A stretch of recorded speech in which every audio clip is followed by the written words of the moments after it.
Hello friends, movie updates തന്നെ ഞാനെല്ലാം സ്വാഗതം.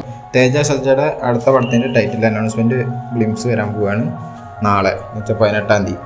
അപ്പോൾ അതിൻ്റെ ഒരു പോസ്റ്റർ കണ്ടിട്ട് ഞാൻ സ്ക്രീനിൽ കാണിച്ചിട്ടുണ്ട്. പിന്നെ ഗോപിചന്ദിൻ്റെ ഭീമ എന്ന് പറഞ്ഞിട്ടുള്ള പടം Disney+ ഹോട്ട്സ്റ്റാറിലൂടെ ഏപ്രിൽ 25-ാം തീയതി പുറത്തിറങ്ങുമെന്നുള്ള അറിയിച്ചിട്ടുണ്ട്. പിന്നെ വിശാലിൻ്റെ രത്നം എന്ന് പറഞ്ഞ പടത്തിന് യുബാറിയ സർട്ടിഫിക്കറ്റാണ് കിട്ടിയിരിക്കുന്നത്. പടം ഏപ്രിൽ 26-ാം തീയതിയാണ് പുറത്തിറങ്ങുന്നത്. ഇതേമാതിരി ഏപ്രിൽ 26-ാം തീയതി പുറത്തിറങ്ങുന്ന ദിലീപിൻ്റെ പവി കെയർ ടേക്ക് കെയർ എന്ന് പറഞ്ഞ പടത്തിൻ്റെ പുതിയ പോസ്റ്റർ വന്നിട്ടുണ്ട്. പിന്നെ പടത്തിന് ക്ലീൻ യു സർട്ടിഫിക്കറ്റാണ് കിട്ടിയിട്ടുള്ളതെന്നാണ് കേൾക്കുന്നത്. പിന്നെ KR ഗോകുൽ അഭിനയിക്കുന്ന മ്ലേച്ഛൻ എന്ന് പറഞ്ഞ പടത്തിൻ്റെ പോസ്റ്റർ വന്നിട്ടുണ്ട്. പിന്നെ ഗാങ്സ് ഓഫ് ഗോദാവരി എന്ന് പറഞ്ഞ പടത്തിൻ്റെ ടീസർ പടുത്തു വരും എന്നുള്ള രീതിയിൽ അറിയിച്ചുകൊണ്ട് ഒരു പോസ്റ്റർ വന്നിട്ടുണ്ട്. പടം മെയ് 17-ാം തീയതിയാണ് റിലീസാകാൻ പോകുന്നത്. പിന്നെ ഉലേജ് എന്ന് പറഞ്ഞിട്ടുള്ള പടത്തിൻ്റെ ടീസർ പുറത്തിറങ്ങിയിട്ടുണ്ട്. അത് ജൂലൈ 5-ാം തീയതിയാണ് പുറത്തിറങ്ങാൻ പോകുന്നത്. പിന്നെ ഗുരുവായൂർ അമ്പലനടയിൽ എന്ന് പറഞ്ഞ പടത്തിൽ പൃഥ്വിരാജിൻ്റെ ക്യാരക്ടർ ഒരു കല്യാണം മുടക്കിയായിരിക്കും എന്നുള്ള രീതിയിലാണ് കേൾക്കുന്നത്. എന്ന് വെച്ചാൽ കോമഡി രീതിയിലുള്ള ഒരു ക്യാരക്ടറാണ്, അങ്ങനെ കേൾക്കുന്നുണ്ട്. എന്തായാലും നല്ല പടം തന്നെ പ്രതീക്ഷിക്കാം. ജയ ജയ ജയ ഹേ എന്ന് പറഞ്ഞ പടത്തിൻ്റെ ഡയറക്ടറാണ് ഈ പടം എടുക്കുന്നത്. പിന്നെ മറിമായ ടീമിൻ്റെ ഒരു സിനിമ വരാൻ പോകുന്നുണ്ടെന്ന് പറഞ്ഞിട്ടുണ്ടായിരുന്നു മുന്നേ. ആ പടത്തിൻ്റെ ഫസ്റ്റ് ലുക്ക് പോസ്റ്റർ വന്നിട്ടുണ്ട്. പഞ്ചായത്ത് ജെട്ടി എന്നാണ് പടത്തിന് പേര് കൊടുത്തിട്ടുള്ളത്. പോസ്റ്റർ എന്തായാലും ഇതാണ്. പിന്നെ ഗോഡ്സില -1 എന്ന് പറഞ്ഞിട്ടുള്ള പടം മെയ് 3-ാം തീയതി Amazon പ്രൈമിലൂടെ പുറത്തിറങ്ങുമെന്നുള്ള അറിഞ്ഞിട്ടുണ്ട്. പിന്നെ ജയ് ഗണേഷ് എന്ന് പറഞ്ഞ പടം UK സെൻസറിങ് കഴിഞ്ഞിട്ടുണ്ട്. പടം അവിടെ 18-ാം തീയതി ആയിരിക്കും റിലീസാവുക. അതേമാതിരി USA കാനഡയിലും ഏപ്രിൽ 19-ാം തീയതി ആയിരിക്കും റിലീസ് ഉണ്ടാവുക. പിന്നെ റോബിൻ ഹുഡ് എന്ന് പറഞ്ഞിട്ടുള്ള നിതിൻ്റെ പടം ഡിസംബർ 20-ാം തീയതി പുറത്തിറങ്ങുമെന്നുള്ള അറിയിച്ചിട്ടുണ്ട്. പിന്നെ ഇന്ത്യൻ 2 സീറോ ടോളറൻസ് എന്ന് പറഞ്ഞ പടത്തിൽ നിന്ന് സിദ്ധാർത്ഥിൻ്റെ ബർത്ത്ഡേ വിഷ് ചെയ്തുകൊണ്ടൊരു പോസ്റ്റർ ഇറക്കിയിട്ടുണ്ട്. പിന്നെ ദേവര എന്ന് പറഞ്ഞ പടത്തിൻ്റെ ആന്ധ്രാപ്രദേശിലും നിസാമിലുള്ള തിയേറ്ററിക്കൽ റൈറ്റ്സ് 120 കോടിക്കാണ് ചോദിക്കണമെന്നാണ് കേൾക്കുന്നത്. 120 കോടിക്ക് എടുക്കുക എന്നുള്ള അറിയത്തില്ല, ചിലപ്പോൾ എടുത്തേക്കാം. പിന്നെ മലയാള സിനിമ 2024 ഇതുവരെ ഇറക്കിയ പടങ്ങളിൽ വെച്ചിട്ട് നേടിയിട്ടുള്ള 750 കോടിക്ക് മുകളിലാണെന്നുള്ളതാണ് കേൾക്കുന്നത്. എന്നുവെച്ചാൽ ആട്ടം, അന്വേഷിപ്പിൻ കണ്ടെത്തും, ബ്രഹ്മയുഗം, പ്രേമലു, പിന്നെ മഞ്ഞുമൽ ബോയ്സ്, ആടുജീവിതം, ആവേശം, വർഷങ്ങൾക്ക് ശേഷം ഈ പടങ്ങളിലൂടെയൊക്കെ, അതുകൂടാതെ ചെറിയ പടങ്ങളുണ്ട്, അതിൻ്റെ ചെറിയ കളക്ഷൻസും ഉണ്ടാവും. പക്ഷെ മെയിനായിട്ട് കളക്ഷൻസ് കിട്ടിയിട്ടുള്ളതും വിജയിച്ചിട്ടുള്ള പടങ്ങൾ ഇതൊക്കെയാണ്. ഈ പടങ്ങളൊക്കെ കൂടിയിട്ടാണ് 750 കോടിയുടെ മുകളിൽ കിട്ടിയിട്ടുള്ള കളക്ഷൻ 2024 മലയാളം ഫിലിംസ് മാത്രം. പിന്നെ വർഷങ്ങൾക്ക് ശേഷം എന്ന് പറഞ്ഞ പടത്തിൻ്റെ തിങ്കളാഴ്ചത്തെ കളക്ഷൻ 2.75 കോടിയാണെന്നുള്ളതാണ് കേൾക്കുന്നത്. അത് ഇന്നലത്തോട് കൂടിയിട്ട് 50 കോടി അടിച്ചെന്ന് തോന്നുന്നുണ്ട്, അത് കൺഫർമേഷൻ കിട്ടിയിട്ടില്ല. പിന്നെ ആവശ്യം എന്ന് പറഞ്ഞാൽ തിങ്കളാഴ്ച കേരള ബോക്സ് ഓഫീസിൽ നിന്ന് 3.6 കോടിയോളം നേടിയിട്ടുണ്ട്. തിങ്കളാഴ്ചയോട് കൂടിയിട്ട് 50 കോടിയും പടം നേടിയിട്ടുണ്ട്. ജിത്തു മാധവൻ്റെ രണ്ടാമത്തെ പടമാണ് 50 കോടി അടക്കുന്നത്. മുന്നത്തെ പടം രോമാഞ്ചം 50 കോടി ആയതായിരുന്നു.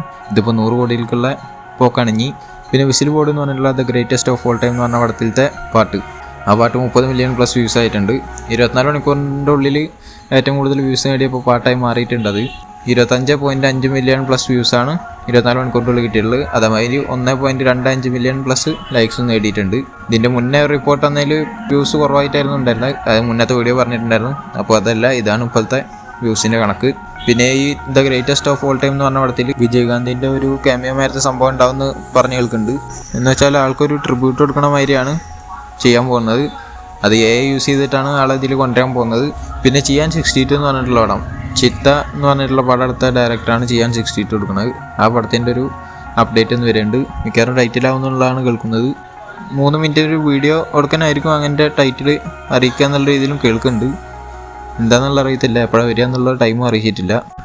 അപ്പോൾ അതിൻ്റെ 2 days to go എന്ന് പറഞ്ഞിട്ടുള്ള പോസ്റ്ററും 1 days to go എന്ന് പറഞ്ഞിട്ടുള്ള പോസ്റ്റർ വന്നിട്ടുണ്ട്, ഞാൻ സ്ക്രീനിൽ കാണിച്ചിട്ടുണ്ട്. പിന്നെ തങ്കളം എന്ന് പറഞ്ഞ പടത്തിൽ നിന്ന് ബർത്ത്ഡേ വിഷയതുകൊണ്ട് പോസ്റ്റർ ഇറക്കിയിട്ടുണ്ട് വിക്രമിന്. അതേമാതിരി അതിൻ്റെ ഒരു ചെറിയ വീഡിയോ എടുക്കാനാണ് പുറത്ത് വിട്ടിട്ടുള്ളത്. ഒരു ഗംഭീര വീഡിയോ തന്നെയാണ്. 2 പോസ്റ്റേഴ്സാണ് വന്നിട്ടുള്ളത്, 2 ഞാൻ സ്ക്രീനിൽ കാണിച്ചിട്ടുണ്ട്. പിന്നെ അതിൽ 360 മോഹൻലാലിൻ്റെ 360ാമത്തെ പടത്തിൻ്റെ ഷൂട്ടിങ് ഏപ്രിൽ 22-ാം തീയതി മുതൽ സ്റ്റാർട്ട് ചെയ്യുന്നതാണ് കേൾക്കുന്നത്. തരുൺ മൂർത്തി എടുക്കുന്ന പടമാണ്. പിന്നെ മമ്മൂട്ടി ടർബോ എന്ന് പറഞ്ഞ പടം ജൂൺ 13-ാം തീയതിയാണ് റിലീസാവുക എന്നുള്ളത് അറിയിച്ചിരുന്നു. അപ്പോൾ അതിൻ്റെ UK-ലെയും യൂറോപ്പിലെയും റൈറ്റ്സ് എടുത്തിരിക്കുന്നത് 4 Seasons ക്രിയേഷൻ എന്ന് പറഞ്ഞിട്ടുള്ള കമ്പനിയാണ് എടുത്തിട്ടുള്ളത്. പിന്നെ ഓസ്ട്രേലിയയിലത്തെ ന്യൂസിലാൻഡിലെയും എടുത്തിട്ടുള്ള വാണ്ടർലസ്റ്റ് ഫിലിംസ് എന്ന് പറഞ്ഞിട്ടുള്ള കമ്പനിയാണ് എടുത്തിട്ടുള്ളത്. പിന്നെ ട്രൂത്ത് ഗ്ലോബൽ ഫിലിംസിൻ്റെ വക ഒരു എഴുതിയിട്ടൊരു സംഭവം ഇട്ടിരുന്നു, ഫോക്സ് നെക്സ്റ്റ് ഇടിമുഴക്കം സൂൺ എന്ന് പറഞ്ഞിട്ട് ടർബോനെ മെൻഷൻ ചെയ്തിട്ടുള്ളതാണ്. ആ പടത്തിൻ്റെ അപ്ഡേറ്റ് ഇപ്പോൾ തന്നെ ഉണ്ടാവും എന്നുള്ള രീതിയിലാണ് കൊടുത്തിട്ടുള്ളത്. എന്നാണെന്നുള്ളതൊന്നും അറിഞ്ഞിട്ടില്ല. പിന്നെ മമ്മൂട്ടിയുടെ മഹേഷ് നാരായണൻ്റെയും ഒരു പടം വരുന്നുണ്ടെന്ന് പറഞ്ഞിരുന്നു. ആ ഒരു കോമ്പോയിൽ വരുന്ന പടം, ആ പടം വരുന്നായിട്ട് മുന്നായിട്ട് പൃഥ്വിരാജും മമ്മൂട്ടിയും കൂടിയിട്ട് വരുന്ന ഒരു പടം ഉണ്ടാവും എന്നുള്ളതാണ് കേൾക്കുന്നത്. ഏകദേശം കൺഫേമായ രീതിയിലും പറഞ്ഞ് കേൾക്കുന്നുണ്ട്. ഒരു പുതിയ ഡയറക്ടറായിരിക്കും പടം എടുക്കുകയെന്നും കേൾക്കുന്നുണ്ട്. അതിൻ്റെ കൺഫർമേഷനായിട്ടുള്ളൊരു ന്യൂസൊക്കെ ഈ ആഴ്ചയിൽ വരുമെന്നും കേൾക്കുന്നുണ്ട്. അതൊന്നും ഉറപ്പായിട്ടില്ല. എന്തായാലും ചിലപ്പോൾ വന്നേക്കാം, ചിലപ്പോൾ വരില്ലായിരിക്കാം. എന്തായാലും അങ്ങനെ വരികയാണെങ്കിൽ പോക്കറ്റ് രാജയ്ക്ക് ശേഷം മമ്മൂട്ടിയും പൃഥ്വിരാജും വന്നേക്കാൻ പോണ പടമായിരിക്കും ഇത്. അപ്പോൾ ഇതുപോലത്തെ അപ്ഡേറ്റ്സ് കിട്ടാൻ വേണ്ടി ചാനൽ സബ്സ്ക്രൈബ് ചെയ്യുക, ബെല്ലൈക്കൺ ക്ലിക്ക് ചെയ്യുക. അടുത്തൊരു വീഡിയോ കാണുന്നവരേക്കും ബൈ.